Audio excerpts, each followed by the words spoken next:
ladies and gentlemen, I'm here at Travelling Man. Now, this isn't just a wall of games, this is the Great Wall of Games. Now, I'm joined by Matt here. Hello, how are you today? Good, tired, but we're getting there. It's really exciting vibe, but yeah, it's been a busy old day. Now, logistically, how do you deal with stocking such a huge number of different games? It's not easy. I mean, we've got a large variety of different kinds of stock and different suppliers. So we've tried to group them as alphabetically as we can. We've got a few things that are themed together, so a bunch of Steve Jackson games together. We've tried to keep sort of the Looney Lab and Flux things, and then things that are much of a muchness together. A lot of our we have a Star Wars section here with Armada, Imperial Assault. I think a few bits of X-Wing. Yeah, X-Wing too. So. But it's staying on top of it is a bit of a mission and a half, but yeah, we're getting there. Which are your best-selling lines at this particular show?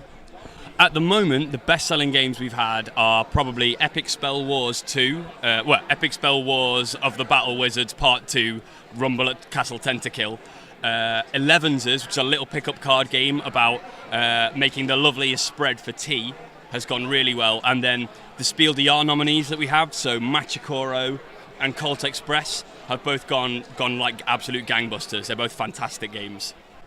Now, I'm going to go out on a bit of a limb here and assume that you do a lot of different shows, considering the vast space that you've got here.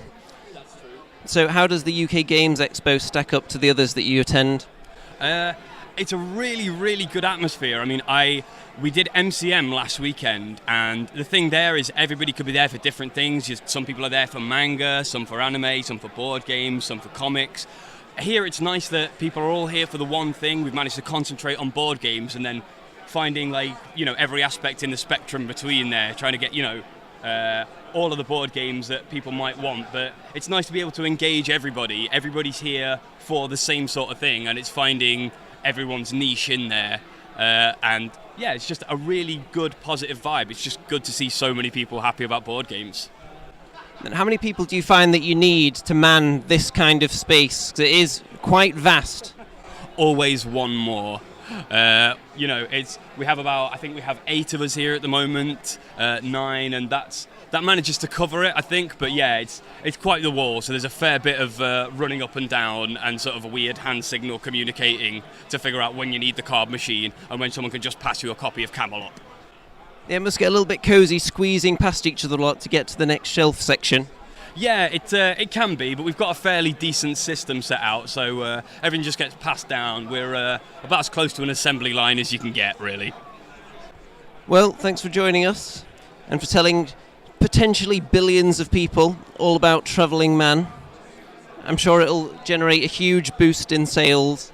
No doubt. Thank you very much for giving us the platform. Cheers.